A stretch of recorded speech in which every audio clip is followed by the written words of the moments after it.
কিয়ামতের এভিডেন্স হচ্ছে নারী পুরুষের পোশাক পরবে, পুরুষ নারীর পোশাক পরবে। পোশাক মানে কি? জিন্স আর গেঞ্জি? হ্যাঁ, এটাও একটা ব্যাখ্যা। ঢাকায় তো জিন্স আর গেঞ্জি চলছে, টি শার্ট। এখানে অন্য একটা ব্যাপার আছে, আমি সেটা আপনাদেরকে আজকে বলছি। সেটা হলো, এটা শুধু এই পোশাক বলতে শুধু গায়ের পোশাক বোঝানো হয়নি। আল্লাহ বলেননি নারীরা তোমাদের পোশাক, তোমরা নারীদের পোশাক। তার মানে কি না এটা নারী, এটা আমার ওয়াইফ? নো। কোরআনের আয়াত এবং হাদিসের আয়াতগুলো দুই রকম।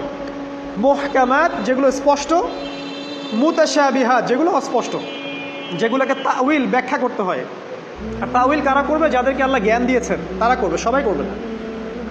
তাউইল করার পরেও তারা বলবে আল্লাহই ভালো জানেন। এজন্য আমি বলছি আল্লাহই ভালো জানেন, কিন্তু আমার ব্যাখ্যা হচ্ছে যে এখানে পোশাক বলতে বোঝানো হয়েছে যে মেয়েরা সামাজিক, অর্থনৈতিক, রাজনৈতিক সমস্ত ক্ষেত্রে ছেলেদের নেতৃত্বের আসন নিয়ে নিবে। You are agree with me? আমার সাথে এগ্রি করেন? পরিবার, সমাজ, রাষ্ট্র সব জায়গায় they will play the functional role of male in society.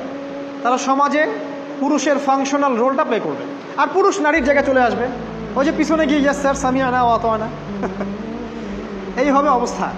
এগুলো কি আমরা দেখতে পাচ্ছি? ব্যাখ্যা করার দরকার নেই, তবে একটা হাদিস না বললে ইলমের জাস্টিস হবে না। সেটা হলো আল্লাহ রাসূল সাল্লাল্লাহু আলাইহি ওয়াসাল্লাম বলেছেন, কোনো কওম ততক্ষণ পর্যন্ত সফল হতে পারে না যতক্ষণ পর্যন্ত তাদের নেতৃত্ব দিবে একজন নারী। হাদিস কি আছে এটা, নাকি বানাই বললাম? তাদেরকে বুখারী খুলে দেখতে বলেন। কোনো কওম, আর রাসূল যখন একটা কথা বলেছেন তার মানে পৃথিবী উল্টে গেলেও কথাটা সত্য হবে, কিছুই করার নাই। এই কারণে পশ্চিমারা এখন খুব ভয় পাচ্ছে, কারণ রাসূল সাল্লাল্লাহু আলাইহি ওয়াসাল্লামের অনেক ভবিষ্যৎবাণী আছে কিয়ামত সম্পর্কে।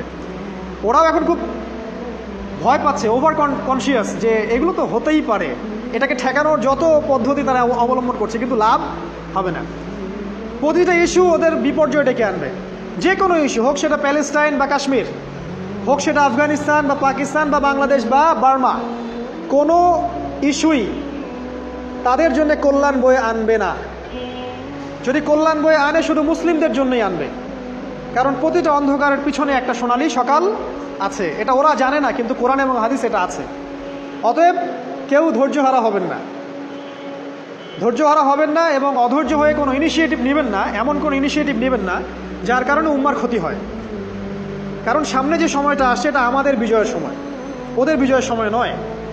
All you have to do, আপনাকে শুধু এতটুকু করতে হবে, জাস্ট বি প্রিপেয়ার ইউরসেলফ। নিজের প্রস্তুতি নিজে নেওয়া শুরু করেন, কারো দিকে দেখার দরকার নেই। এবং অবশ্যই collectively as a Umma, as a nation, কিয়ামতের আলামত হচ্ছে নারীর সংখ্যা বাড়বে, পুরুষের সংখ্যা কমবে। নারীরা পুরুষের পোশাক পরবে, পুরুষরা নারীর পোশাক পরবে। পোশাক মানে সোসাইটির ফাংশনাল রোল। মানুষ হালাল হারামের বিবেচনা করবে না, মানুষ জেনা করবে জেনাকে জেনা মনে করবে না, মানুষ মদ খাবে মানুষ মদকে মদ মনে করবে না।